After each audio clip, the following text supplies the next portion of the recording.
So is it 36 bars or 36 boxes of however many bars? No, it's 36 bars of this shit. Oh, and you've been eating that for a month? Yes. You went on Amazon, you thought you were buying a 6-pack of 100, and of all candy bars, like I hadn't had one of these in forever, and I thought, oh, that sounds good. I will buy a 6-pack, Yeah, a that's reasonable amount. I'm pretty sure they don't exist anymore. Did you find a DeLorean to time travel back to fucking whenever 100 grand was still made? No, go to the Amazon like candy store and just scroll through. There's literally like 100 pages of this shit, and it's all kinds of fucking candy that you've never seen, Yeah, had, or I'm heard. not gonna do that, Todd, because I fucking devoured candy like a cookie monster. Todd, don't bankrupt us. We've been doing so well so far, and that's not gonna be our downfall. Yeah, because she will. That's what I use my Amazon points for. So I have an Amazon reward card, and it gets points pretty quickly. I think it's like 10 points for every $100 I spend, and You spend all of that on candy. I spend it on snacks, not just candy. I buy snacks from Amazon. So I buy like, I don't know if you can see behind me the big giant box that says Frito-Lays on it. Oh Lord. So it's like bags like this size of chips, and it's like 20 or 30 of them. They're reasonable size, and go ahead. they're only like $10 for the bags of chips, and it's like a 26 or 30 something in there. And so I have like one or two of those with my lunch. So that's fine and normal. But then when you get to the candy part, that's when it gets fucking excessive. Especially when you buy 3,600 grand bars. The candy budget is too damn high. I mean, it could have been worse. You could have accidentally purchased 100 grand of 100 grand bars. Oh yeah, I've seen there are a couple things on Amazon where it's literally a crate full or a pallet full of it. Like I was the one thing that Amazon doesn't sell a lot of is soda, and I like drink a ton of fucking soda. I almost bought literally a pallet of Diet Pepsi from they had Damn. they had the only cases they had either a 36 pack or 7 36 packs. The hard calls in life. Gee, what will I buy today? Am I feeling extra saucy?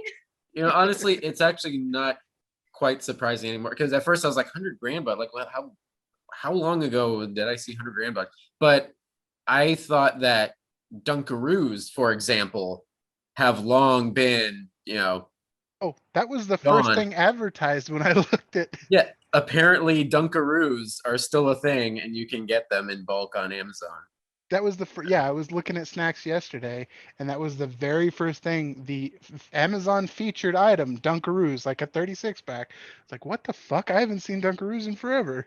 We actually tried the Dunkaroos cereal that came out. I don't know if it's still out anymore. Yeah, I think. And it was fine, but it was just sugar bombs, Yeah, it's nothing to write home about. It's just generic, sweet sugary. I think taste. after we got through like halfway through the box, we're like, whoa, do we really have to finish this box?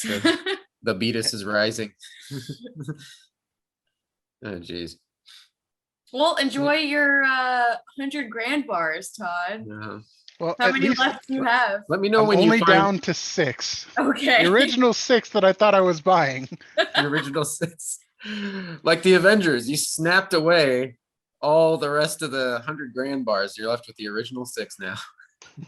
But were they worth it? Like you said, you hadn't had one in forever. So they're still fucking delicious. Okay, all right. They're still one of my favorite candy bars. Those are your all-time favorite when it comes to candy bar? I would say whatchamacallits. Those are my all-time favorites. I don't know if I've ever had a whatchamacallit in my entire life.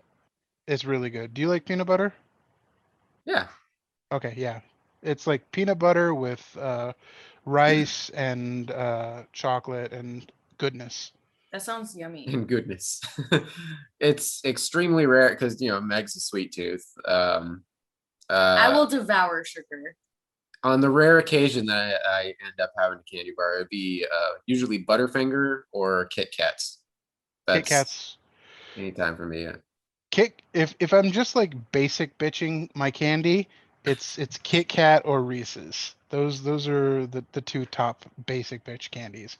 Yeah, who But doesn't love Reese's? Actually, yeah. Meg and I. Oh, go ahead. But yeah, the three candies, like the weird candies that you see on the bottom of the gas station, shelf that nobody touches. It's got like an inch layer of dust. That's the 100 grand, the Fifth Avenue, which is like a Yep. knockoff Butterfinger, Right. and the whatchamacallits. My mood changes when it comes to candy, so I can't really say I have a favorite candy bar, but my usual go-tos are the Snickers, the milk, the usual ones you see that come in Yeah. all the fucking bags, the Milky Ways, Snickers, and what's the other one that you always see? Snickers, Milky Way, Three Musketeers. Musketeers, yeah. Musketeers, yeah. So those are my usual go-tos. I was on I a really Mr. like during the holidays at most, CVS places or whatever have Russell Stover's, the chocolate marshmallow, whatever it is. It could be a ghost or a heart for Valentine's Day or snowman for Christmas. Those are my favorite fucking things ever. Like if I could buy just a box of them, I would. What are they? They're chocolate covered marshmallow things, and they're usually shaped for whatever holiday it is. So if it's Easter, it's like a shaped egg. Right. If it's Valentine's Day, it's a shaped heart. If it's Halloween, it's a shaped pumpkin. And dude, those things are like crack to me. I love them. So welcome to the Diabetes Podcast, everybody. Oh my god. Oh, the kitty. It's just so precious. Oh, Ahsoka. So tonight the part of Byron will be played by Ahsoka the cat. Yeah, so welcome to the podcast. Put some like hipster glasses on her. Get her a flannel shirt. Yeah. Yes. Little Smashing Pumpkins pin. Unfortunately, our co-host Byron might be absent for the time being. He's busy making that money at the cidery, and stupid jobs getting in the way of important things like rambling podcasts that nobody listens to. But door's still open. Hopefully he'll be back sometime soon. We'll see. But in the meantime, looks like we're back to two man and one lady Jeez, podcast. Tony. God. 2.5 men. I know I'm a woman, Well, but I'm still human. This is the most active you've been in ages because you're like, what's that about candy? I told you. We're finally talking about things you're interested in. Candy and cats. Suddenly Meg's interested. Uh-huh. You know how it is. Yep. But yeah. Yeah, we should jump into it. There's a little bit of news. I didn't see a whole lot, but I was kind of busy myself with, hanging with Andrea and everything, so I didn't pay too much attention. We can start with the final bit of E3 from this week. That was exactly at the top of my list, yeah, because right after we ended recording last week's show, saying like, oh yeah, there'll probably still be some more announcements because Nintendo does its own separate event, the Nintendo Direct Treehouse thing or whatever they call it. Yeah, and so Nintendo, EA, and Sony were all absent this year. They had their own, Sony and EA are going to have their own events later this month. E3 or Nintendo had its presentation on Monday. It seems to be like more and more of a thing. Just a lot of companies just saying "fuck you" to the big event and just doing their own exclusive thing just because they can. Yeah, well, they can get advertising money. They can have more control over the show and the format, all different kinds of things. And like they've taken like the Blizzard approach to it. Like Blizzard has not been at any major shows for a decade because they do their own BlizzCon. So they announce everything at BlizzCon rather than announcing it at somebody else's show. Yeah. Well, I think if I remember right, one of the last things we said in our last meeting was me and Byron laughing and jokingly predicting, oh yeah, we'll have more E3 news and absolutely no Metroid. But what do you know? Nintendo pulled a rabbit out of their hat. It's not Metroid Prime 4, although Not they just the did. rabbit though. Yeah, they This did is a specifically bit say of that. go Oh, ahead. go ahead. Oh, they did explicitly say that Metroid Prime 4 is still coming. They're hard at work at it. However, what we didn't expect, they basically said, well, here's something else in the meantime to hold you over. Something else that they basically were like necromancers and raised this from the dead, because this is a project that's been long rumored and long been worked on since like the Nintendo DS days. Oh shit. Well, it's the last Metroid game that I played was actually at the beginning of quarantine, was Samus Returns on the 3DS, which was the Metroid 2 remake. Completely, revamped for the 3DS, which was actually the first time I ever played Metroid 2, except for a tiny smattering of it on Game Boy back in the day, and it was hard as shit, and I just put it down. But yeah, so and actually the same gaming house, Mercury Steam, that did Samus Returns in 2017. Apparently, they also worked with Nintendo on this one. But yeah, so this is Metroid Dread, a actual brand new 2D Metroid game, which is actually roughly the first 2D Metroid game in about 19 years. Which is about as long as it's been in development. Jesus. What's the story behind that? They just they picked it up and just put it away for some reason? So they've picked it up and put it away for multiple times. They've retooled it multiple times. They have passed it around to a couple of different studios even to work it, and it never has met the Nintendo seal of approval. So it's just never been released. Jeez. So yeah, this they announced it's going to be released for the Switch on October 8th this year. I guess I gotta finally buy a fucking Switch. I said as soon as Metroid would be the thing that makes me buy a Switch. So here it comes. I'm gonna have to. Although they did not announce a Switch Pro yet, I was reading an article that was actually saying that's kind of on point for Nintendo in the last few cycles, console cycles, because they. Maybe it'll be during the summer. Yeah, they usually announce them around August or so, late summer. They're gearing up for the holiday season. The second versions of consoles usually come out like right before, or they're announced like right before they come out. So like the DS or the 3DS Pro or the 3DS HD one that was announced and then was in stores like a month later. Nintendo has a history of doing it like that, so don't be surprised if the first time you hear about it, you can actually buy it. That sounds good to me. Trying to get it. What is Byron doing right now? Byron is trying to get at like a coin or something that's under my mouse pad, unless there's a bug there that I don't see. Jeez. So now in this really awesome trailer with a very horror vibe to the trailer. I mean, Metroid's always kind of been that way, very like the isolated, claustrophobic feel. It's just you versus whatever crazy creatures you're battling against on desolate worlds. But they very much leaned into like this felt like a horror movie trailer with this new enemy, these like AIs, these robots that come. I think it's just one. I think it's literally one. Okay, I think there's more actually, because I read up more and they said there's kind of one for like every area, I believe. Oh, okay. Because there is eventually you can find a power up that does let you destroy it, or lets you destroy one of them. But it's a very limited power up. It's kind of like shooting off a BFG 9000. Like you get one in the tank, and then you have to run around until you find another one. But yeah, other than the little one-time power up, you're pretty much defenseless against these guys. So you've got your regular enemies that you can blow out of your way.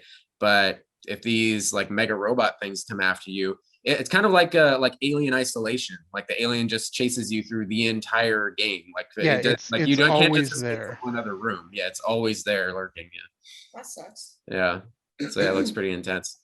And also the trailer um, the titles that were going up on it, it tagged it as Metroid 5, which was very interesting. I was trying to think, okay, how does this fit into the overall story? Because there was the original 2 games on NES, then there was Super Metroid, was officially the Metroid 3, and then the 4th one I thought in the like official canon of the storyline was Other M for the Wii, which was the one that got kind of panned in the reviews. It was a different style. I forget what studio did it, but it was very story driven. They were trying to do a more cinematic game, and the acting was about on par.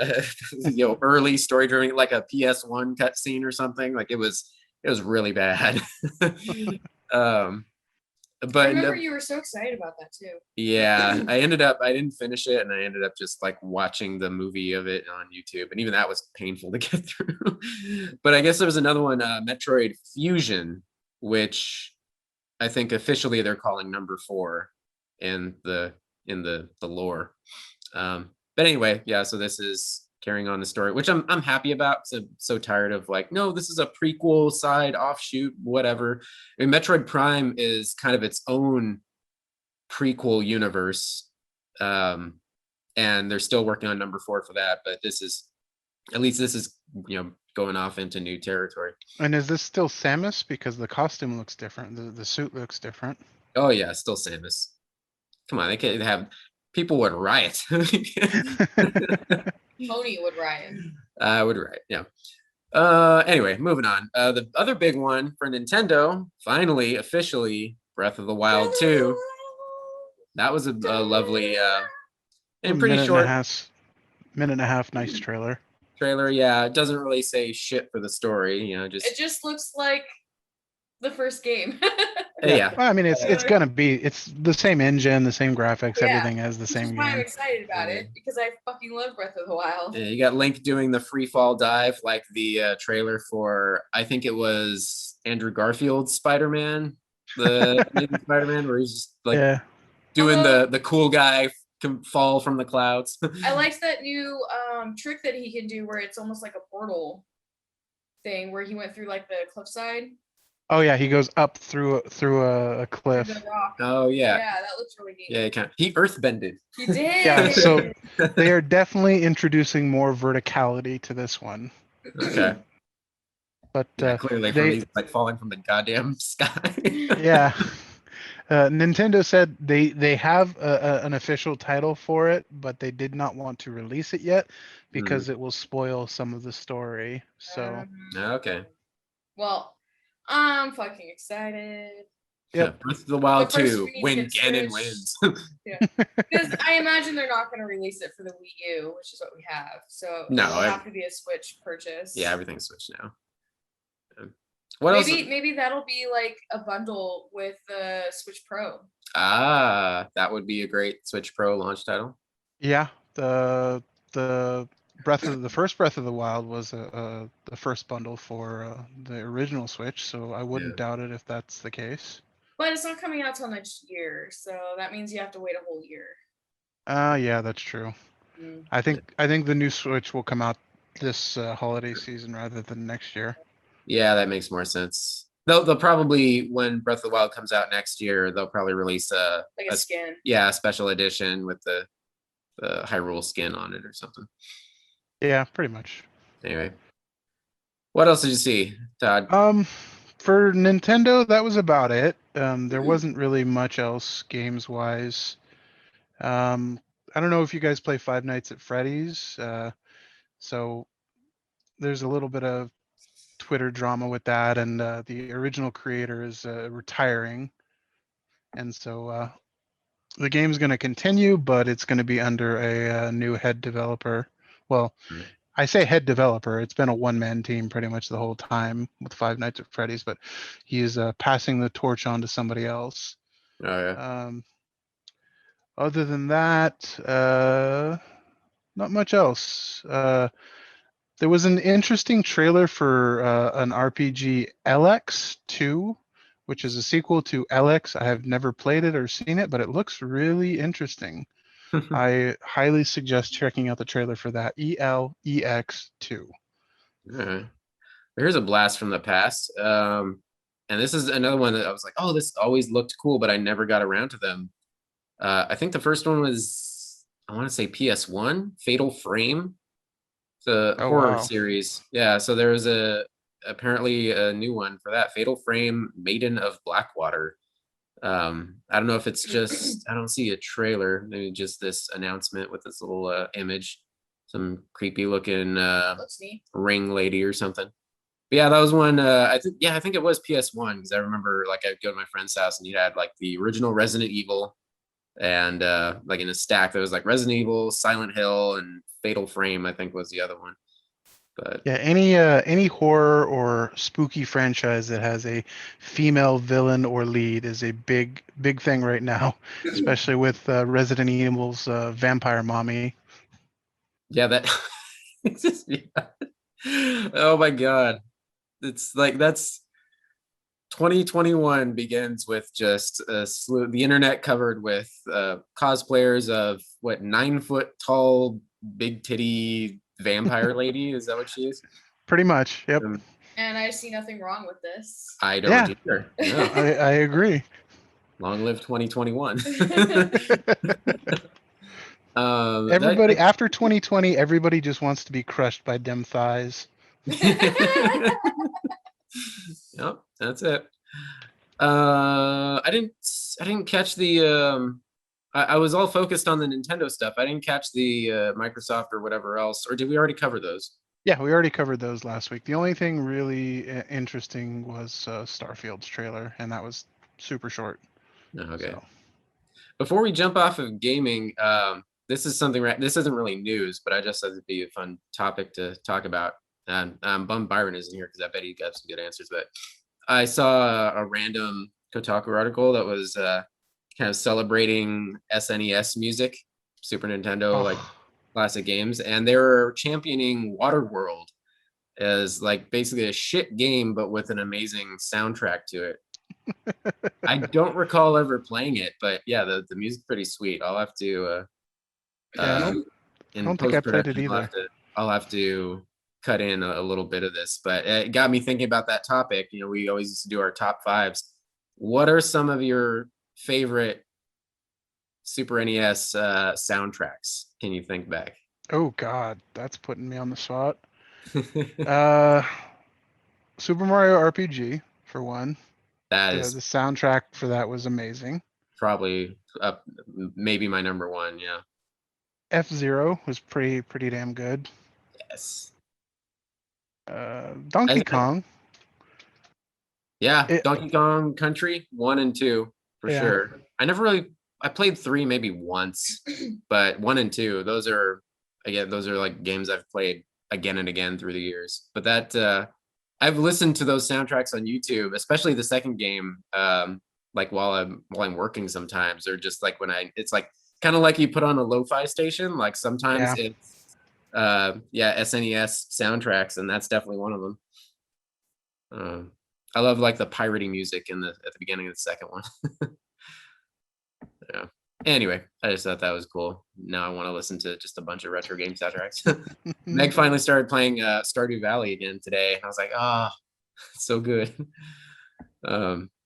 Which, by the way, I don't know, it's blasphemous to tell you, Todd, but she gave The Witcher 3 another shot, and I still can't get into it. Just not into it, huh? I'm just not into it. Again, maybe it's just the wrong time, which was the problem last time. Was just I probably put it on too difficult, and the save thing, like I fucked up and I lost 3 hours of my game, and I was like, fuck this game. See, I get that. I get that. Anytime that happens to me, because I always play on like super hard difficulties, and anytime I get the autosave didn't save, or I just never passed an autosave point. Yeah. Anytime that happens to me and I lose more than like a half hour or 45 minutes of game time, I rage quit. Yeah. I fucking rage quit. Yeah. I rage quitted hard with Witcher 3 years. The first year I got it, which was like years ago. So I was like, fuck it, I got time now. Let's get into it. You know, I just finished Skyrim a few months ago. I'm ready. So I started it. I put it on easy story mode, you know, because I was like, I don't want anything difficult right now. and I figured out a save mechanic where you can manually save. So I got all that shit going and I played it for a solid day. And today, like yesterday, and today I was like, you know what? I'm not that into the game. Like, I'm not excited about playing it. I'm not really motivated to play it. I don't really give a shit about it. So Time to go back to the I farm. don't know. So I picked up Stardew just because I know it. Just But- because it's familiar. Yeah, but I don't know what it is about Witcher 3. I'm just like, I mean, meh. the CGI boobs didn't just like hook you in right away. The CGI was nice, but I think it's the combat with all the magic and the buttons and like, I don't know, it gets to a complicated point for me where I'm just like, I don't want to learn these mechanics. Yeah, having to reapply oils and figure out which potion is the correct potion you need for each fight, that does kind of get annoying and tedious. Well, not only that, but you have to like, of course, it was like Horizon Zero Dawn. I saw the parallels right off the bat where you have to collect the stuff to be able to make the potions and the oils and the shit. But also you can dismantle stuff to create new things. And it's just like I get all of that. And then you got the skill tree and, it's You're not cool. what you're saying is you're not an MMO player, basically. Not really, no. Because Witcher 3 is as close as you can get to a single player MMO. Because there's grinding, there's harvesting and crafting. Yeah, and I think in certain games I'm okay with it, but like this one, the mechanics just got to be too complicated for me. It's like I want something where I don't have to think about it. I like the hack and slash stuff. So Meg, show me where the things are to stab. Yeah, pretty much. Show me the explosions and show me the boobies. But I don't need to click 5 different buttons to do like a magic combination in order to take this one thing down. Like I don't give a shit about that. Yeah. There's definitely something to be said about like the tranquility of Stardew also, because so Meg went over to our friends for a game night and I was feeling lazy after work. Like, I'm just going to chill here and like play my game. So I'm finally fucking at the end of Doom Eternal in the last couple levels. And I played for like 3 hours and then it was like getting to 11 o'clock at night. And I just realized like how every muscle in my shoulders and neck were so tense just because it's getting to like the later levels where it's just nonstop, like brutal. And I even have it on easy mode, but it's still just like, you gotta have that fast twitch motion and because everything's coming at you. And if you stay still, you're fucking dead and everything. And I realized how stressed I was right before I'm trying to go to bed. So I'm like, I need to chill, either like switch to something else like peaceful, like Stardew, or just watch some fucking cartoons or something. That's literally the only time I play Stardew is right before I go to bed. I play Stardew for like a half hour, 45 minutes before I go to bed, and I'm ready to fall asleep. Yeah. That's great. Well, hey, speaking of cartoons, we have some very important reporting to do from this week. So there was an interview with the one of the producers of the Harley Quinn show that we love so much. And he apparently let slip in this interview that a DC, particularly the DC executives, blocked them, actually told them they needed to cut a completed scene out of the 3rd season, which featured Batman going down on his lovely Catwoman. To which the internet exploded. Exploded. In the best ways. Even Zack Snyder weighed in on this. Oh, I retweeted that shit. Yeah. That artwork was very Frank Miller too. The big grizzled Batman. But no, yeah. So apparently there was a quick scene in, well, I don't know how long it was. Quick. I don't know. I honestly don't know. All we know is that there was a scene. I'll read the quote. It's the executive producer, Justin Halpern. He said, "It's incredibly gratifying and freeing to be using characters that are considered villains because you just have so much more leeway." He said a perfect example of that is in this 3rd season of Harley, when we had a moment where Batman was going down on Catwoman and DC was like, "You can't do that. You absolutely cannot do that." They're like, "Heroes don't do that." Was the fucking quote. Heroes do that. Yeah, so heroes, yeah. But argue I a would villain say- does not do that. And so the producer Justin Halpert said, "Are you saying heroes are just selfish lovers?" And they were like, "No, it's that we sell consumer toys for heroes. It's hard to sell a toy if Batman is also going down on someone." So- One of my favorite responses was, well, then why does he have fucking handlebars on his mask and his mouth is cut out of his mask? Perfectly that's built great. for it. Yep. The other good response that was one of my favorites was somebody was rating which version of the Batmans do and do not. Like Batman 66, absolutely. Oh, He was yes. going to town on it. Oh, hell yeah. Before and after the Batusi. Batman 89, he does it, but he's kind of reserved. Not really. I don't know. I think Keaton could get down. And then Bale, I would say maybe he's reserved. Maybe he's kind of Bale doesn't do it. Bale is yeah, selfish. he's too broody for that. Yeah. Although I did like the resurgence of those memes of the Batman and Catwoman giant like balloons as they're deflating. Batman goes to her crotch area. And, Yeah. They're like giant like the jump The for joy. parade balloons. Yeah, parade balloons. So I liked how that kind of resurfaced again. Their moment has come. It's like Yeah. we've been waiting. I mean, okay, I get it from a toy selling standpoint, like, oh, we sell this shit to kids, That's whatever. bullshit. But this you know, particular those kids are gonna buy them individually and just be doing that shit anyways with them. yeah, this is a 100% R-rated show. Like, if you're showing this to your kids, well, then that's on you.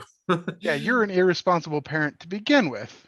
Or you're a cool ass parent. Yeah, you're not shaming. You're not raising your kids to have shame. You're raising them to be, True. hey, this is a perfectly natural and it's your damn duty, I would say, in a healthy loving relationship. Anyway, so that was fun. What else do we have? There was we got another. We have new Rick and Morty tonight, actually. Oh, that's happening as soon as we end this recording. I think the premiere They is air it at, 11, like, so midnight. Oh, yeah, okay. 11 or midnight or something like that. Yeah, it's like after John Oliver. So Sweet. All right, we got a Picard season 2 full trailer. Did you catch Nice. Yes. that? Yeah. The teaser poster is just literally LA with one of the freeway intersections that look remotely like a comm badge. Nice. So we're getting more of John Delancey's Q face to face with. So we with knew that Picard. was happening. We knew that was happening, yeah, and you're starting to see more of his scheme. Well, I mean, who knows? It's Q. He could be, his end goal could be all sorts of shit. But you start to see the effects of it, or what he's doing, probably messing with reality, messing with time. You see a glimpse of Seven, snapping awake suddenly in bed, and she comes to the mirror and realizes something's wrong. She's missing all of her permanent Or ocular Borg implant. Yeah. So she's like 100% human. So he's probably showing them all alternate realities. Well, they think they say a line in the trailer like the road or the road not taken or something like that. And so it's the what if version. Yeah. So it looks like most, if not all, of the cast of the first season is back. I don't remember any of the damn names, but the captain who had left Starfleet he's now back in. I think he's in uniform. So in this alternate reality Q's presenting him with, he seems to be back in Starfleet. You got Seven with no Borg implants. I forget what else. Anyway, fun Q shit to come. Yep, it's Picard and Q. You can't help but love that. Yeah. What else? Another random trailer is Meg and I just actually watched one horror trailer. Megan Fox. Haven't heard from her in a long ass time. So yeah, she's making a return to horror. I mean, if you want to call it horror, it looks kind of like a thriller. Thriller, a home invasion twist sort of thing. That's her niche.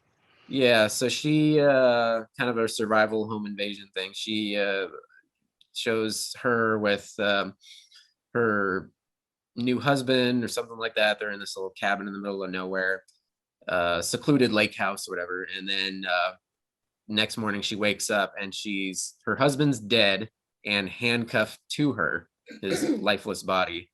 And that's not all. so she's freaking out what the hell's going on. But then, out of the blue, she starts to like wander around the house and there's like stuff set up for her, like a little tape recording, play me, and it's apparently the husband basically for, arranged his death, I guess, and is like he's doing like a reverse saw on her, like, do you want to play a game? Because all of a sudden there's like home invaders coming after like whatever's in their safe or something like that, and then they realize she's still home, and so it's a cat and mouse game with them.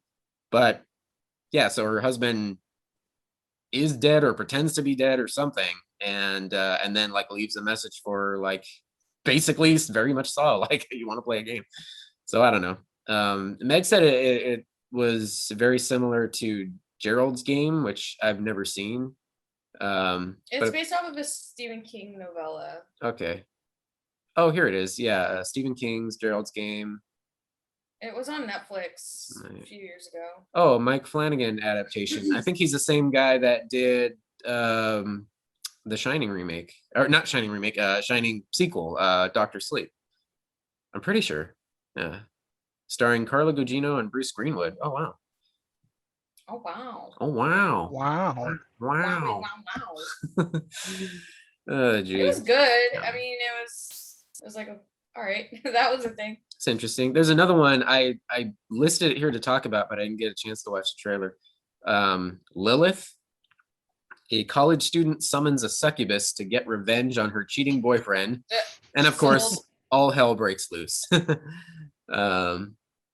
Yeah, I'm not really familiar with the names in this. Nell Kessler, Michael Finnegan, blah blah blah. But anyway, it looks fun. I'll watch that later. We also had I did this Picard season 2. Oh, we have a live action Silk coming. So the character Silk, Spider from the Spider-Verse. I think I did hear about that. Yeah, they have a live action show coming. They've tapped Tom Speasley as the showrunner. I'm not sure who he is. No, I'm not familiar with the characters. It's another female spider person. Yeah, she's one of the spider women. I'm not familiar with the character either, but I know she's in the Spider-Verse basically. All right. Spider-Mans. All right. Interesting. This one is going to be on Amazon, so I don't know how that's going to work. Yeah, you would think that would be Sony. All of their stuff is. Maybe they're contracting out to Amazon for this one. Maybe. Amazon is like, we'll give you lots of money if we can show it here. Yeah, pretty much. Yeah, you would think they would try to keep everything on Disney, but whatever. This sounded kind of cool. J.J. Abrams is producing a UFO documentary for Showtime. Nice. Yeah. Let's see. As long as he gets Tom Hanks to narrate. Yeah, it's just straight up called UFO. It'll premiere on Showtime August 8th.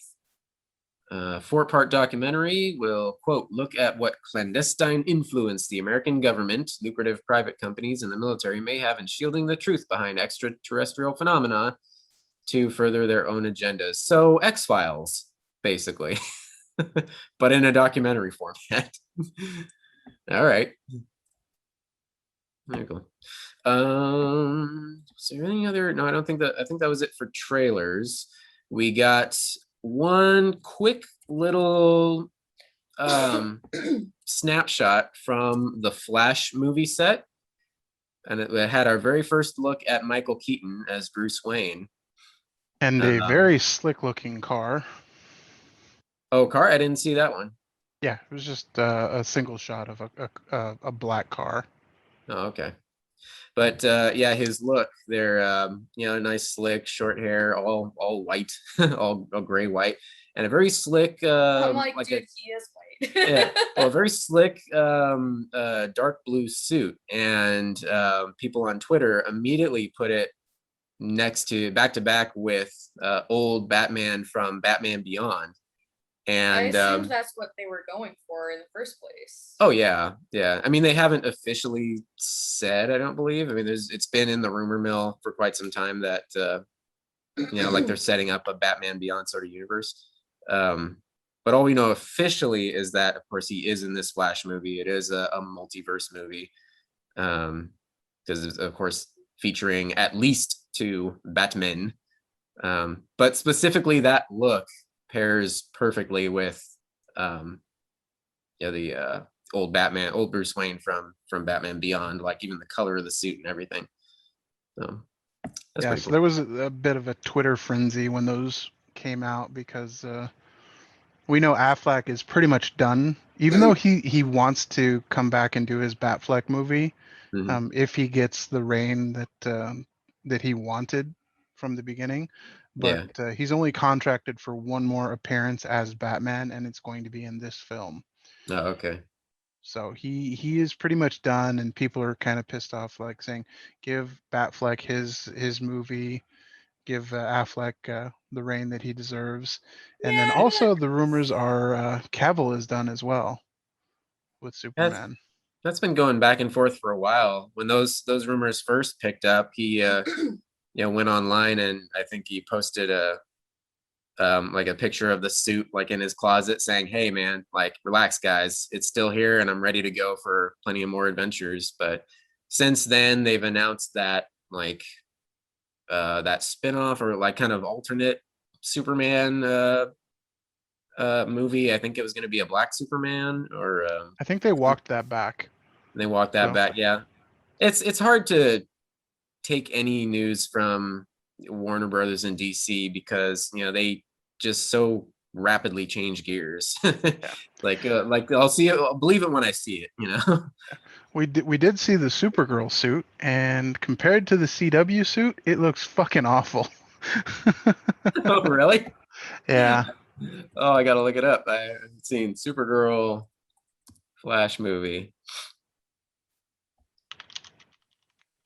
All right. Full costume. ew. Oh, yeah. No, they. That looks like she's wearing a jumpsuit to go jump out of an airplane. Hmm. They'll probably it's flash it up in post, but that. Yeah, I'm not down. No, yeah. They no, gotta they gotta call up the designers for the CW. It's so funny how like they the the movies are considered like the big deal, and sometimes you see something in the little TV show that's like, hey, they actually did that a lot better. Kind of reminds me of when that failed Adrian Palicki Wonder Wonder Woman. Woman pilot bombed, yeah, and there was the pictures online of the outfit that they had, and then I forget which one, but a porn company did their own porn parody Wonder Woman, and it looked 10 times better. Like the porn company invested some good money or had good designers They behind had their Wonder Woman cosplayers. costume. That one looked like movie ready as opposed to the Well, it was shitty movie TV. ready. Well, yeah. As opposed to the shitty TV pilot version, which is just like it looked like a Halloween store like budget discount version. Anyway, well, speaking of Twitter storms, interesting thing I saw just today. So apparently, we talked a little bit about Indiana Jones 5, the first little paparazzi shots that came off of the set, and kind of going like, oh, okay, well, Harrison Ford is definitely showing his age, and whatever. It was just a random paparazzi shot, Quick side but note before you get to that story, there is a charity auction, and they're auctioning off Indy's fucking hat from the original film, Oh along shit. with one of one of Harry's wands from Harry Potter. Oh I bet damn. that's going for millions of Yeah, dollars. Oh those are yeah. both going to be gigantic. That's fucking nuts. So let it be known, if you go about criticizing Indiana Jones 5 before they get a chance to film it, James Mangold will find you. He will find you on Twitter. Yeah, apparently there was a couple, snarky geek critics on there. There was a specific tweet for some guy, Matthew Caddish, who said, to anyone thinking that hashtag Indiana Jones 5 might be good, just let me point out, number one, Spielberg is not directing. Number two, Kathleen Kennedy is producing, who a lot of fanboys give shit to her or place blame on her for the lesser sides of the Star Wars sequel trilogy. Number three, Harrison Ford is 78 years old. And number four, it's written by Jonathan Kasdan, who wrote Solo. Now, he pointed that out as a bad point. I thoroughly enjoyed Solo, so he lost a point with me there. But anyway, James Mangold took this and replied back, thanks, Matt. Number one, keep making the world a better place, crapping on things in the first week of production from your basement. So he's going full Jay and Silent Bob on them. Yeah. You are the ones who are the ball lickers. It said number two, and he cleared something up. He said, number two, I've never seen a script by John Kasdan. Nothing against him, just reality. We started from a blank page. Him and co-writer said Buttersworth. So I'm not sure who the co-writer is. Anyway, so apparently they started from scratch. And number three, he said, all those people are hugely talented and all at my side. The people he mentioned, Harrison Ford, Spielberg, and Kennedy. So, and also Shia LaBeouf is not involved, so it's automatically a good film. That's points right there. Yeah. So, I mean, we all know this. I have a diehard soft spot for Indy. I'll watch anything with the name Indiana Jones slapped on it, but I'm remaining cautiously optimistic, but people are gonna tweet. Yep. So, Tweeter's gonna tweet. Tweeter's gonna tweet, yo. Let's see, anything else in movies and TV? In the rumor mill. I see a lot of headlines, MCU especially, from this website, wegotThiscovered.com, and they're kind of hit and miss with the rumor mill stuff, but they have reported on a lot of things that did eventually come true. A lot of the early on rumor mill of, or we have a inside source that said a She-Hulk show is coming, an Armor Wars show is coming, et cetera, et cetera. Well, now they're reporting that, according to sources, rumors, that Marvel wants to kill off Danny Rand, the Iron Fist, in the MCU. So they may let him cross over, but he's gonna die. That'd be perfectly fine with me. That would be able to transfer the Iron Fist powers into somebody else. Maybe somebody named Colleen Wing that's already a fan favorite. Fucking yes. Please do that. Please, I beg of you.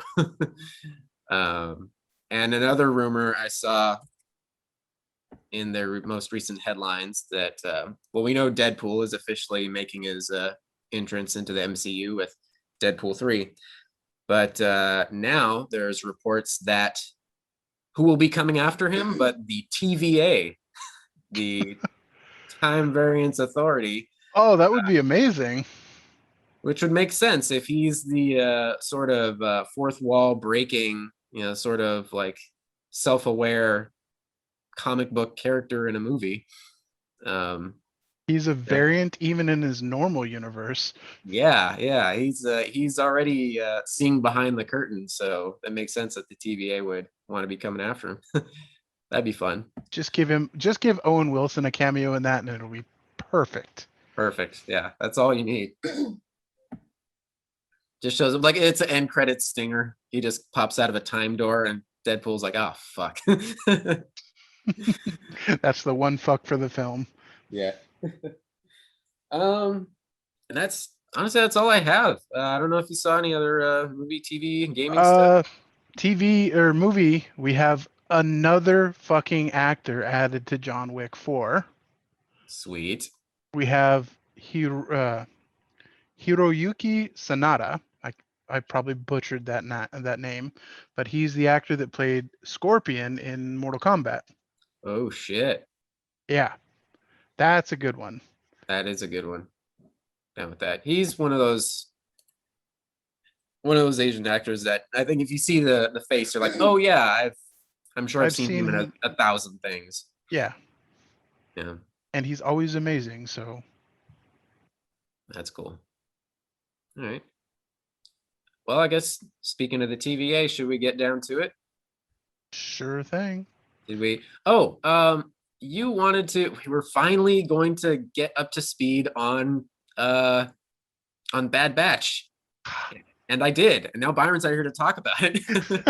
I don't know if he caught up on it, but I mean, we could jump on that a bit. I didn't do one of my. I mean, for Loki, I did like the full in-depth thing. But Bad Batch, I just caught up on the last several episodes. Yeah, we haven't talked about Bad Batch at all on the podcast since the first episode. So the first, yeah. Go through your what your opinions are so far. No, it's really grown on me. Again, that first episode, I wasn't in the right headspace to go back to, we're going back to the fucking Clone Wars again, which, yes, I know it's not the Clone Wars anymore. It's a fucking 5 seconds after the Clone Wars. It's the Rebellion era, for fuck's sake. Come on, Tony. Whole new era. Yeah, it's like, that's like saying like, you know, oh, January 1st, like the calories don't count or something like that. Like, no, you're still the same person you were yesterday. It's still the fucking Clone Wars era. But yes, I am now sold on it. I've really been enjoying it. The growth of the characters there. You know, anytime you get a ragtag group on the run, an adopted family, you know, and some actiony comedy hijinks, you know, Farscape, Firefly, whatever the fuck you want to call it. Bad Batch, I'm in. Of course I'm in. I really enjoyed. Okay, so again, I didn't do like full, you know, rundowns of every episode. So I'll tell you, in the last few that I watched the other day, we got the developments. Oh, we did talk about it before. We talked about. I was caught up with the Ming-Na Wen's character. Fennec Shand. Fennec Shand, thank you. I watched up to her episode previously, and then I left off. I missed the last few weeks. But that was really enjoyable. We did talk about that, and we figured, okay, we're definitely gonna see more of her to come. The episode immediately after that, I believe, the whole gang is they meet the friends of Ahsoka from the final season of Clone Wars. Right, Rafa, and I forget the other sister's name. The Space Latinas, basically. The younger girl, and then the awesome chick from Orange is the New Black. Maria, I think, from Orange is the New Black. I don't remember the actress's name, sorry. But yeah, it was awesome to start to see them tying those things in from, you know, remnants of the Clone Wars. They're both competing to get a droid lieutenant head or something, or a droid commander. Tactical droid. Tactical droid head. Right, yeah, from some like dumpster or whatever, some like dumping factory or whatever. Droid decommissioning factory on Corellia. Thank you. There we go. Because they're trying to get. I can remember these tidbits, but I can never remember any fucking actors' names. So they end up meeting that the lizard lady. I don't know what to call her. She's a midget Trandoshan, it looks like. Trandoshan, okay. And she's basically giving them the underground information. She shows them who the bounty hunter is that was after them, Fennec Shand. And she basically says, oh, some of her caliber is coming after you. You guys must be pretty important, but don't worry, I can keep a secret. And she's basically like schmoozing them into like, hey, you obviously have nowhere else to go if you're coming to me. So let's start working. Let's start helping each other out. So, you know, I help you, stay off the radar with all the bad people around, and you occasionally do some jobs for me, like find this tactical droid head that's worth plenty of cash. I'll split it with you even. And then of course she gives them like a pittance and saves most of it herself. Well, yeah, because she's charging them for all the services that she's naturally providing them while they're waiting for their next job. So Right.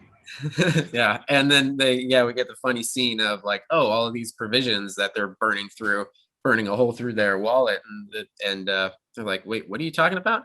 And then you see little Omega and Wrecker just binging like what are they? I forget what they called it, but it's basically like space popcorn. Is yeah, what it is. space caramel popcorn. Yeah, kettle corn, which is like their tradition after every successful mission. And that's a nice. It's cool to see them there, especially those two are having that bond, which leads into the storyline where Wrecker's been. He's number one. He's the guy who always gets hit in the freaking head and gets knocked out, but he can take it because he's the big dude.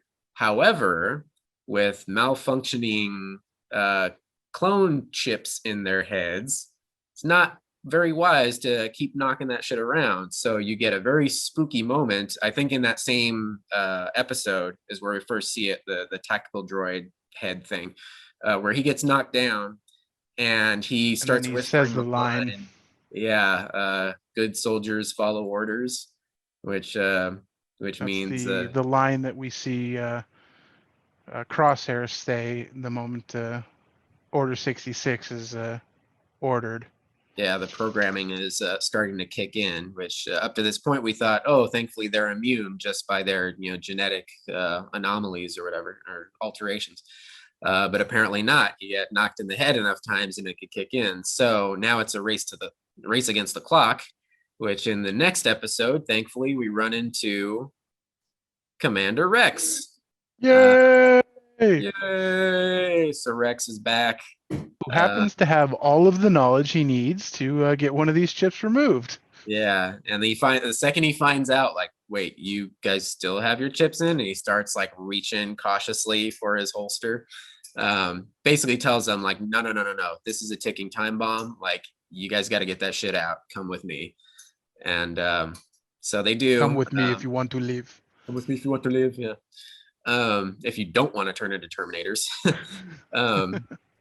But yeah, it was a cool episode because you do see, of course, shit goes wrong. They're not quite there, finished in the nick of time, and Wrecker goes full berserker mode.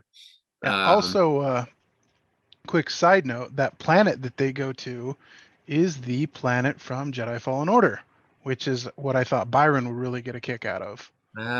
Which I still have to play. It's sitting in my stack of PS4 games.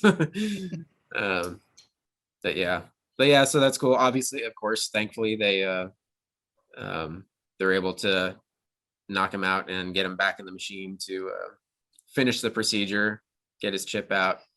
It's touch and go because they're like, well, it's a dangerous procedure. They don't know if he's even going to survive it. He's kind of in a temporary coma for a bit and then snaps out of it, pulls through. And so the rest of them go through the process, and it looks like that's the end of that business. What else? That kicks over to the next episode. Well, Rex leaves them. He offers for them to join him, but they say, nope, we've got our own priorities right now. I don't want to drag a kid into a rebellion, basically. Yeah. But which there's a follow-up to that line, I think, at the beginning of the next episode where, who is it? I think Echo points out to, what's the main guy's name? Solid Snake. Hunter? Hunter. Yeah. So I believe it's him and Echo. They're having a follow-up conversation about that, where Echo points out, like, well, we would have been all right, or could have had more supplies, or something like that if we followed Rex.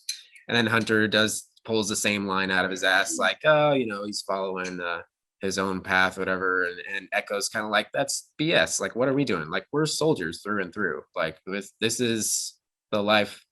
This is what we do. This is what we do. Like, what else are we gonna do? So it's not like we're gonna settle down with Twi'lek wives on a planet and become farmers. Yeah.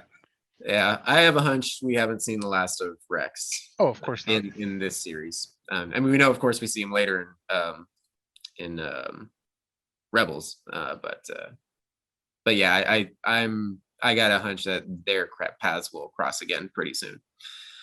Was that it? Is that where we left? Oh yeah, and then No, we get one more episode after that. We get they're still on the planet. They're still salvaging. They're in the Jedi cruiser still, and they decide, hey, there's some weapons here that they haven't gotten to. Let's go get those and make some money.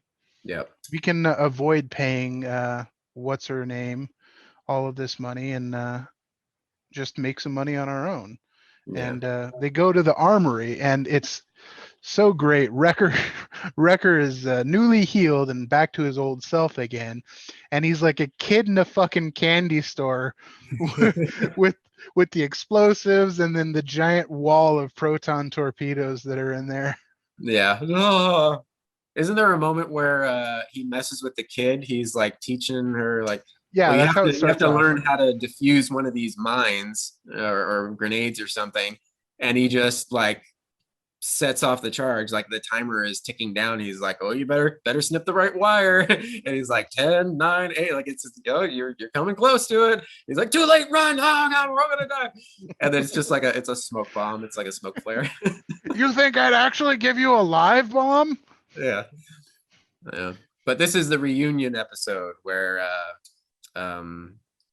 Crosshair and Yes. and his new evil team of the first stormtrooper volunteers. I forget what their official name is called, but so these are the first actual stormtroopers, not clone troopers. These are the first Empire stormtroopers that that volunteer for service. Yeah, the elite of the volunteers.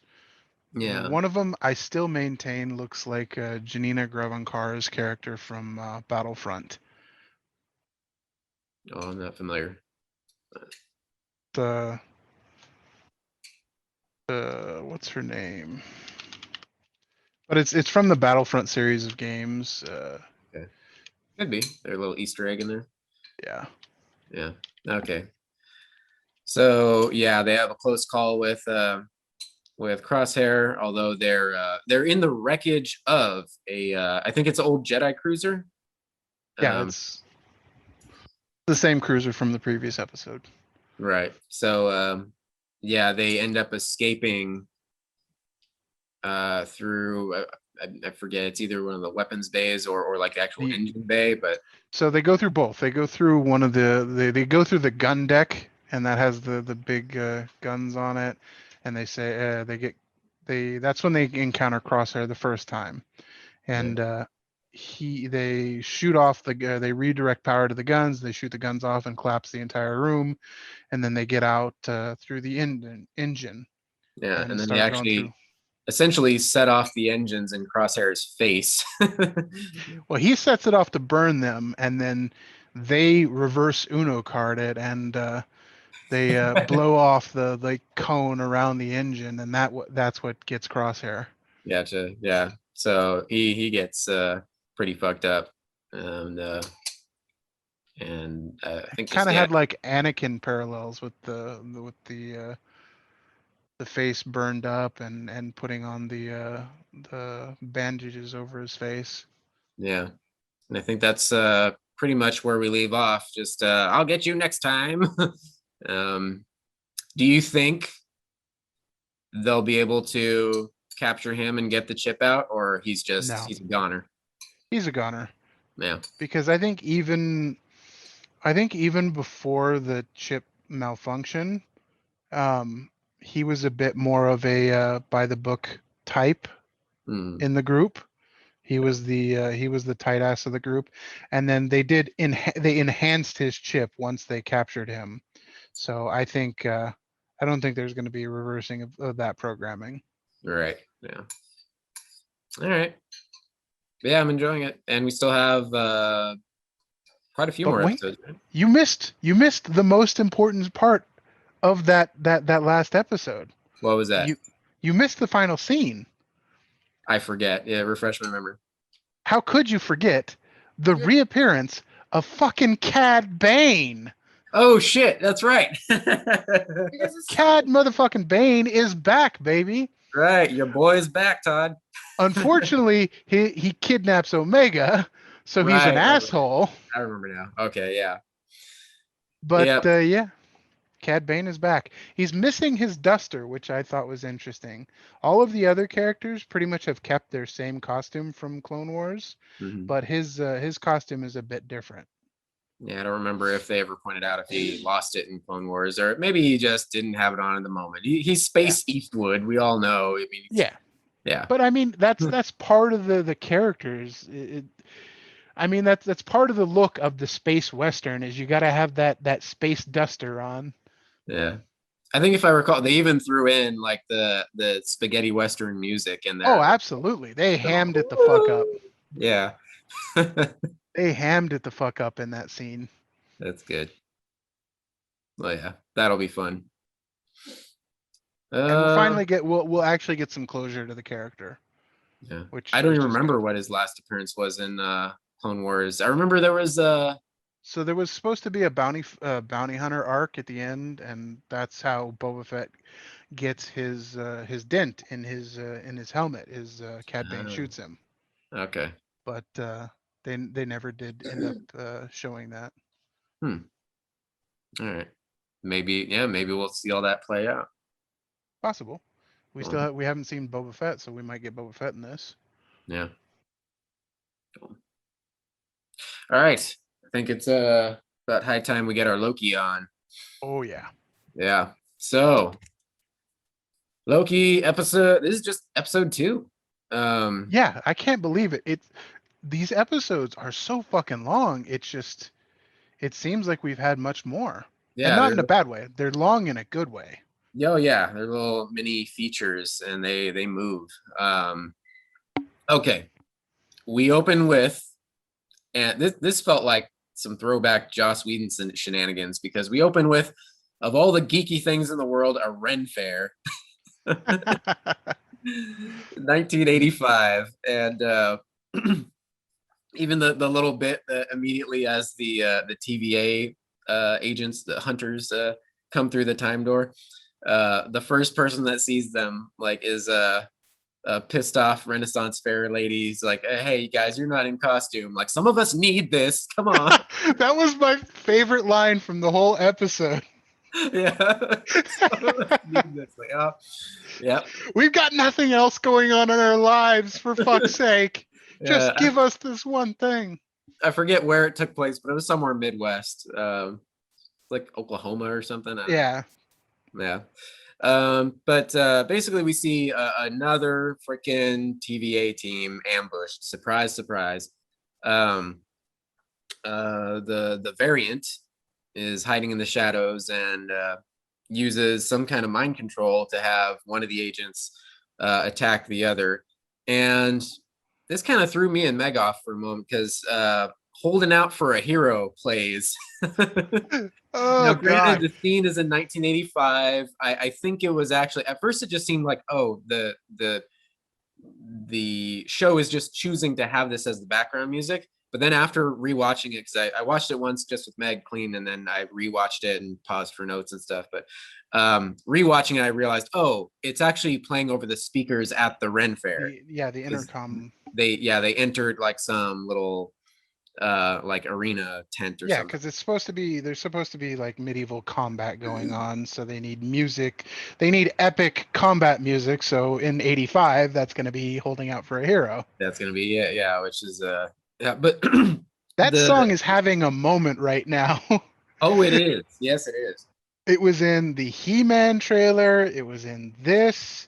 It was in at least 2 different video game trailers that I can remember. I can't remember the names of which ones that were off the top of my head. Not to But- mention a viral fan edit of Ragnarok Yes. with the battle at Asgard. But in this moment, it kind of threw me off because both Meg and I were like, "Well, the scene is actually not that epic. Like it seemed undeserving of that song." Yeah, the fight was a little lackluster compared to the song that went with it. Yeah, it's just one agent gets mind controlled and very quickly knocks out the other agent, and the end. And it's like you're throwing holding out for like you should have held out on holding out for a hero for a much bigger scene, with Loki kicking ass or something. But whatever. You could have played it in the jumping ahead. You could have played it at the end where he's fighting the other mind controlled person in the store. But we'll get to that. Anyway, so it's over pretty quick. We cut to a great intro back at the TVA with Miss Minutes quizzing Loki on learning about the TVA and what they do and how policies. time works. Yeah. And so this shows that she's actually kind of sentient, like she's or at least a virtual sentience, an AI or something approximate. Well, I mean, they're all created just like out of thin air by the timekeepers. So I mean, why not? Yeah, and he's asking her like, "What are you really?" She's like, "Well, kind of everything, whatever. Like, you alive or you fake it?" He's like, "Ah, a little bit of both." And he actually tries to swat her. And they're like, "Hey, not cool." Then she goes into the Fallout computer. The Fallout computer, yeah. And then Mobius comes along with a mission, and that, hey, is that my jet ski magazine, man? It makes me so happy. Everything we learn about him is wonderful. But we learn in the little rundown from the TVA guys that I don't know if they made this clear in episode 1, but there's not just one variant. There have been several rogue Lokis that they have had to take down. Yeah, they get little holograms and like 10 different Lokis show up.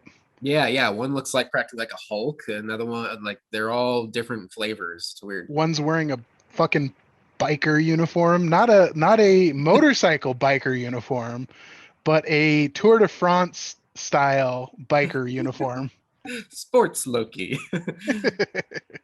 So track and field Loki. So yeah, the TVA has tracked down a bunch, or they pruned them from the timelines, as it were.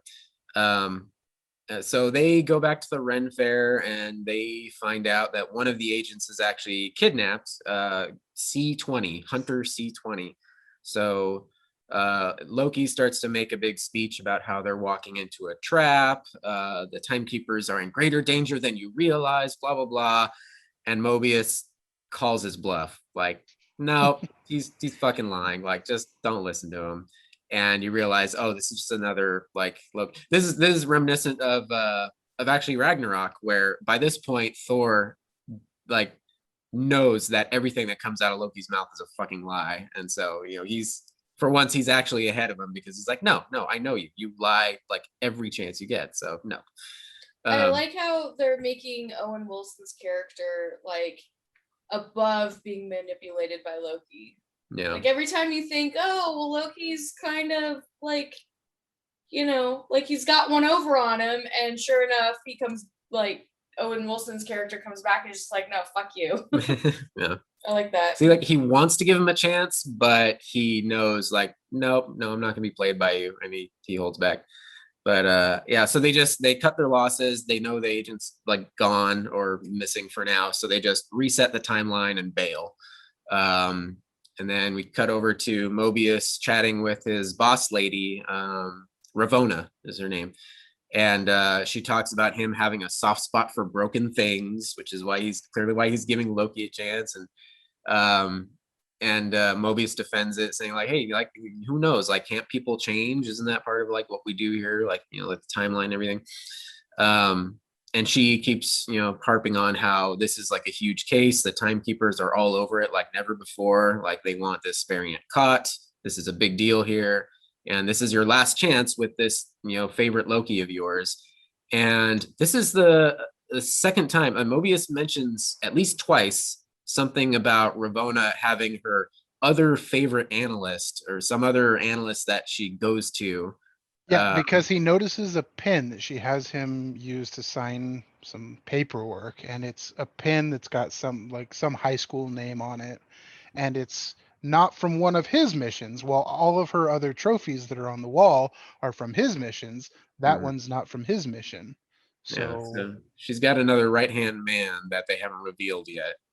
or somebody who she goes to for the insider knowledge or whatever. Then meanwhile, Loki and Mobius kind of have it out because he's tired of Loki's shit, and he's like, I don't care, I don't care about what makes you tick, but he said I don't, because Loki's trying to dial it back because he knows he was caught. So he's like, no, like, I was just testing you and all that bullshit.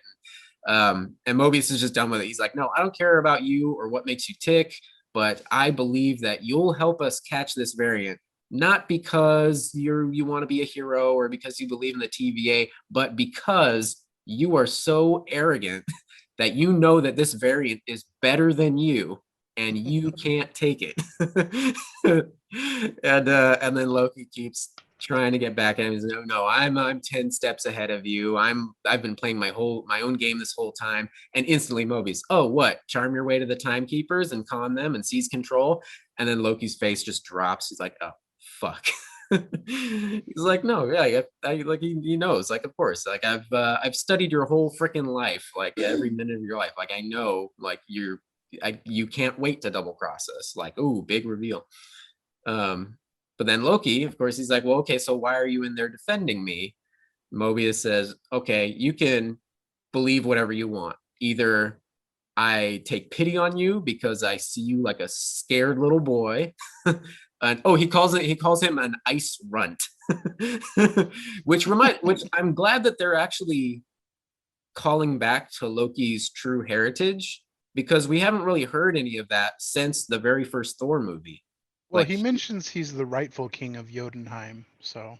right, yeah. He is, and in the first episode, they call him, his full name is Loki Laufey's son, just like Thor Odin's son. And I like that. I like that they're bringing that back into the fold. Loki is actually of the frost giant, or at least half frost giant, or I think he's full frost giant with a illusion to make him look Asgardian. okay, yeah. But yeah, anyway, Because so wasn't he an orphan? And yeah, Odin takes him from the frost giants Yeah. back in their big battle, in their war back in the day. But yeah, anyway, so Mobius is saying, like, believe whatever you want. A, I take pity on you because you're a scared little ice runt and I kind of feel bad for you. Or B, I'm just telling you whatever the fuck you want to hear just so I can do my job, so they're kind of he's running out of patience with Loki. And he puts him to work, just checking all the files, like, go over everything about this case, about your history, everything, like, see if there's anything we missed, whatever. And then we get cool little scene with the TVA librarian. Oh yeah, librarian from hell, like basically like the librarian ghost from the beginning of Ghostbusters. Just and just denies him everything. Like, all the files are classified. Like, Loki's still trying to play his games. Give me all the history on the formation of the TVA. No, it's classified. Give me the beginning of time, classified. End of time, classified. Okay, what can I read? And it's just his file. That's it. So he finally, Pouty sits down and starts doing the work and going through. And then, of course, we get a nice touching moment of him. And, this is what we expect out of Loki from the Marvel from this point. We get Loki gets on thin ice with us because we've had enough of this shit. And then we see his humanity again. And we see it when he reads up on Ragnarok and the complete and total destruction of his home, and all the people. Quick Easter egg from that. In the paperwork when he's reading it, it says caused by, or I don't remember what the caused by, or people involved, and it says the Revengers, not the Avengers, the Revengers. The Revengers, yeah, Thor's goofy name for their team up. Yeah, and then you also learned that the total population of Ragnarok of Asgard was just over 9,000 people. It's a small town.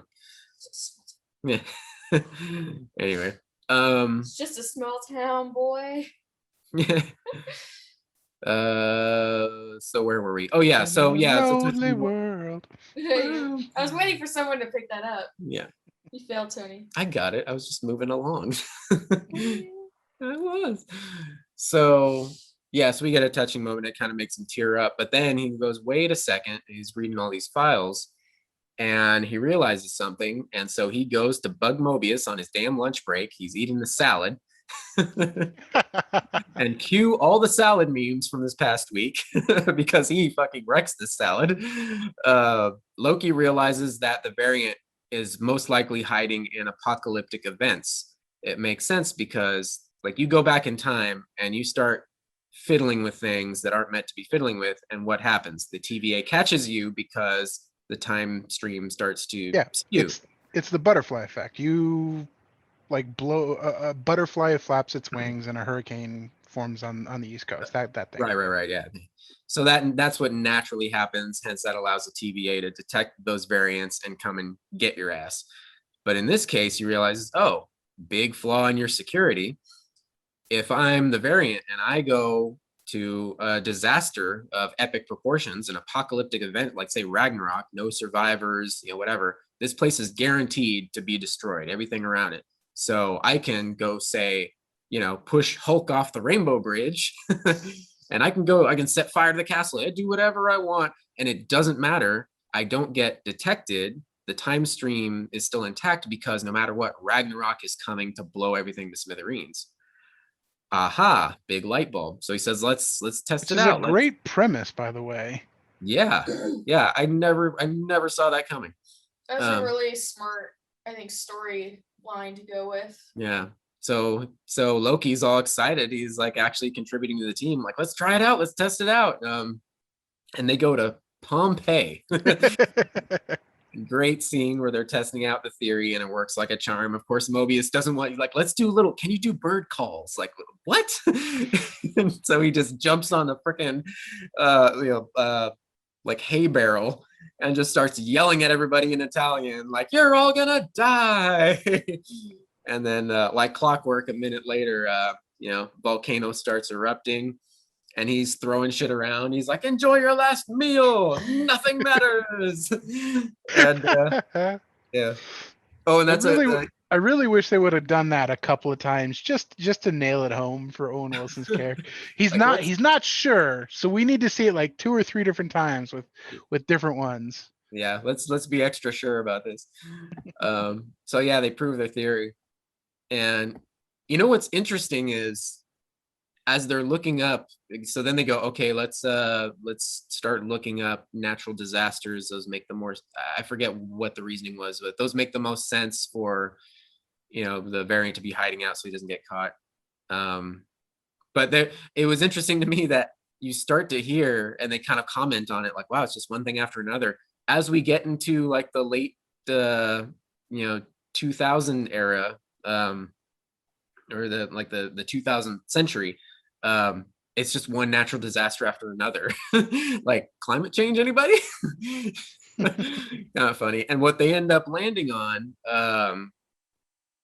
Mobius realizes there's something to cross-reference. The little stick of gum or candy from the first episode, the variant left the little kid that he ran into in like the 1500s or something. Yeah. So originally the reason the cross reference was it needed to be somewhere that had population, so he could have supplies to survive on, and then the second was the kablooey, the gum. So it had to be somewhere where that gum was sold. Right. So then they boil it down to, they land on a hurricane, a massive hurricane that hits Alabama in the year 2050.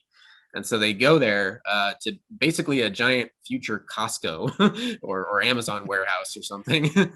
And this massive giant hologram lady dancing outside. Yeah. Kind of Mass Effect-y, like walking through the Citadel or something. But yeah, so they go there in the middle of this giant storm to try to track down the variant. There's people hiding out inside. And the teams end up splitting up. Loki ends up going with it's Hunter B-15, which is that main agent lady who's like had it out for him this whole time. The one that who he, takes none of his shit. yeah, he tormented with the little time collar device thing. So she demands that he go with her as they split up because she wants to keep a close eye on him. And I mean, within a hot minute, they pretty quickly run into someone under the variant Loki's mind control. Just pretending to be a random shopper, and then boom, grabs B-15. Meanwhile, Mobius and his team, they find the missing agent C-20, and she is like in crazy person Shockville. She's just like mumbling like, it's real, it's real, it's real. And they're like, what's real? What's real? And she's like, I want to go home. Meanwhile, Loki talks to the mysterious variant, again, hasn't revealed themselves yet, but through the mind controlled guard, enchanted, he mentions like, oh, enchantment, that's a clever trick and blah blah blah. And Loki starts saying how he's planning to overthrow the timekeepers, and he can use this variant's help. Like, hey, I can use a right hand man or whatever. He wants to team up, and at one point he calls the variant. But here's the thing. Sorry, not to cut you off. Okay. But like in that moment when he's talking about all that shit, Loki is a type of character where you don't know what is true and what isn't with him. So it's like, okay, he's telling this variant that he wants to overthrow the space lizards, but is that something he's just saying to this variant to try and trap the variant? Or No, he absolutely like, how much of this is true? Like, is he really wanting to overthrow them, or is he just, giving him lip service? So No, I it's think interesting. I think it's absolutely true that's his. He's seen that they're the ultimate power right now. True. They are the strongest power that he has ever seen in the galaxy, and that's after he has fought Thanos. Well, I mean, technically, this one hasn't fought Right. Thanos. Yeah. This one has worked for Thanos, though. But I guess what I'm saying is when it comes to me watching Loki, I don't 100% believe everything that comes out of his mouth because he's a sociopath. You shouldn't. You shouldn't. Exactly. Yeah. I think he recognizes that this variant is at least a somewhat powerful, a credible threat through to the TVA, and I mean, his main goal is to get out alive himself. So I think it's 100% legit. He's like, yeah, I can use all the help I can get. So you want in on this? Like, let's make a deal here. Like, be my wingman. Let's make a deal. Which is, of course, if it serves him to then later stab the variant in the back, then 100% he would do that. But for this moment, he's like trying to gather power. And it's also very selfish and unaware of him, because he is saying, you were lesser than me, be my partner in my plans, even though I know that you've got your own scheme going on. Yeah, he says I could use a strong lieutenant or something like that. Not a partner, just like a subservient, subservient, yeah, somebody, a servant, yeah. And at one point he actually refers to the variant. He says Loki, and the variant says back like, ew, don't call me that, or something like that. So it's interesting right there. That's first clue, like, wonder who this person really is. And they immediately turn him down, like, nope, I have no interest in ruling the TVA. Like, no, forget you, get lost. And meanwhile, the whacked out agent, the C-20, starts to snap out of it. She says she wants to go home, and she actually warns Mobius and the rest of the team that she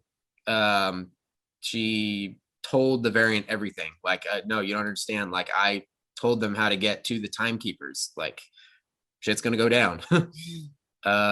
Then back with Loki, he notices, as he's still like chatting with the variant, notices one of those time reset grenades rigged to blow on a shelf somewhere. He realizes, like, oh, this is your plan. Just lure us all here and stall for time so you can blow us all up, right?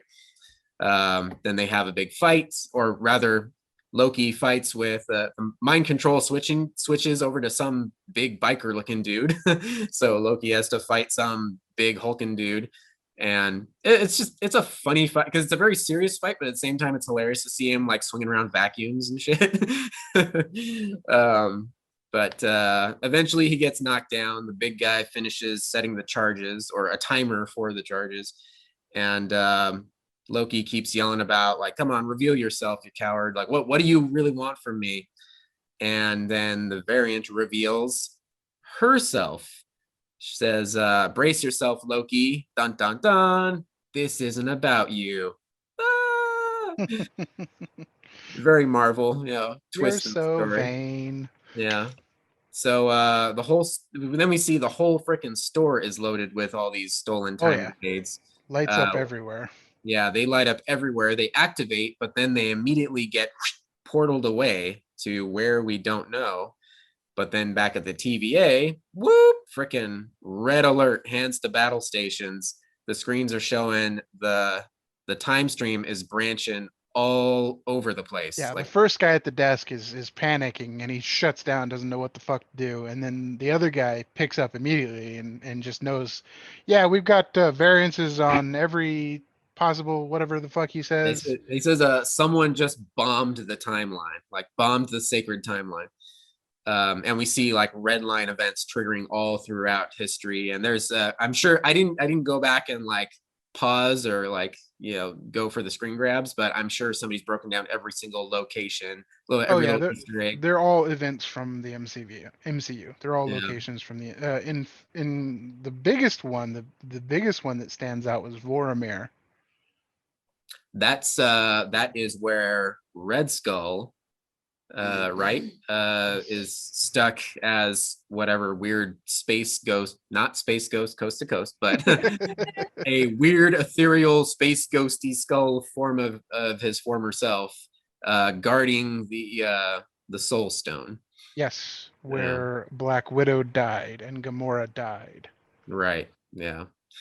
So I got a hunch we're gonna be visiting at least some of these locations as they try to rectify shit. But yeah, so and then so that all happens. The variant just kind of gives a wink and a nod, like a toodaloo to Loki, and she walks through a time door. And then just as Mobius and pals catch up with Loki, he says, "Oh, screw it," and he follows her through the door. And that's it. That is the end. Roll credits. Mm-hmm. So it's like, well, he's God, we need another episode right now. I know. Well, but we only have to wait till Wednesday. Exactly. Yeah, that was an interesting headline I saw. So initially, apparently, it was going to be just a special Wednesday premiere for the start of Loki. They do this with shows sometimes. They're like, well, it's going to be every episode released on Friday, but oh, we're so excited to show you. Gosh darn it, we're going to push it out a couple days ahead and get people all excited for it. Well, apparently, that was the biggest streaming premiere for Disney Plus so far. Yes. Even more than The Mandalorian?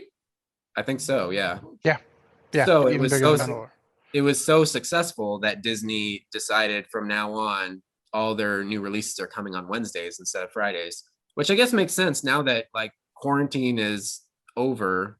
People are going out on the town on Friday nights again. So middle of the week, Wednesday, when you've got people just coming home from work wanting to relax, and more likely they're going to sit there and stream a show. So yeah. Good time. So basically at this point, looks like Loki's already, I didn't expect it to happen this quickly, but it looks like he's kind of already burnt his bridge with the TVA.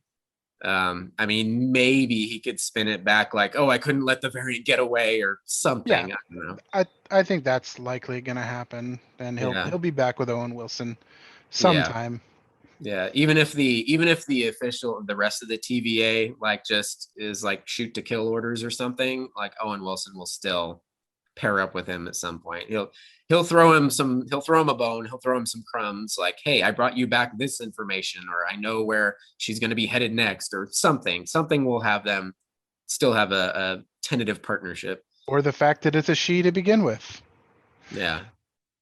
So I saw there was articles with like, who is she, blah blah blah, who's the, and it's like I kind of want to look at them, but I kind of want to don't look at. I kind of want to keep the mystery, but I did scan a few of the. I mean, there's nothing official, but there's a few ways they could go about it. A Lady Loki has happened in the comics before. Yep. That's no shocker there.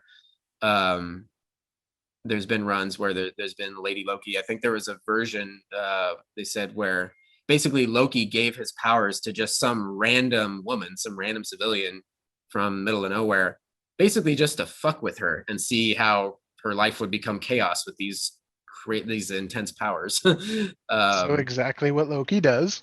What Loki does, yeah. I think there was another version of that. So I forget the other. she is also, the powers that she's shown is the Enchantress is the character that can do the things that she's doing. So it might be a version of Loki with the Enchantress powers. Okay. The Enchantress. That's So she's the one that basically I think we see her in Agents of Shield. It won't be that character, but that's the character in Agents of Shield, the Asgardian that comes to Earth, and she can talk, basically charms you with her speech. I think that was a version of the character as well. But she's another spellcaster from Asgard that can take over people. gotcha. Okay. Yeah, the name sounds familiar, but I can't remember if I'd seen her in anything. But okay. Cool. All right.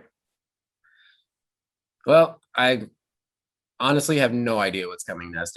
I can't even speculate. But Yeah. I mean, other than that, what it said, like it likely the TVA will have it out for Loki at this point, but definitely him and Owen Wilson, Mobius, that partnership is not over. And things are looking spicy for Doctor Strange. Mm-hmm. Yeah. Well, I mean, we know that multiverse is coming. Yeah, because Well, all one of way or this another. is all of this is leading to Doctor Strange. So Yeah. One way or another, it's a coming. So yeah. Sweet. Well, anything else before we wrap this up? no, I think that was all the headlines I had. that's all the headlines. That's all the shows that I think I've watched this week. I haven't actually watched much at all this week. Yeah, So. we're still finishing up Legend of Korra. We're on the second half of season 4, so we're almost done. It's final season, and then I think we will finally start The Witcher. And then, Oh, yeah. then maybe Meg will be interested in playing the game. We'll see. All right, guys. Well, yeah, that's all I got. I don't even have anything clever to end on. I got soup to get to. Wrap this up, Tony. Okay, is the soup just like water with a bunch of floating 100 grand bars in it?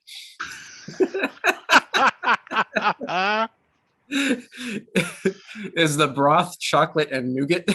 Yes, it is. Oh God! Thank you for joining. This is Tony. This is Todd and Byron. Meg. Oh yes, and Ahsoka Ahsoka Byron. Byron's life model decoy.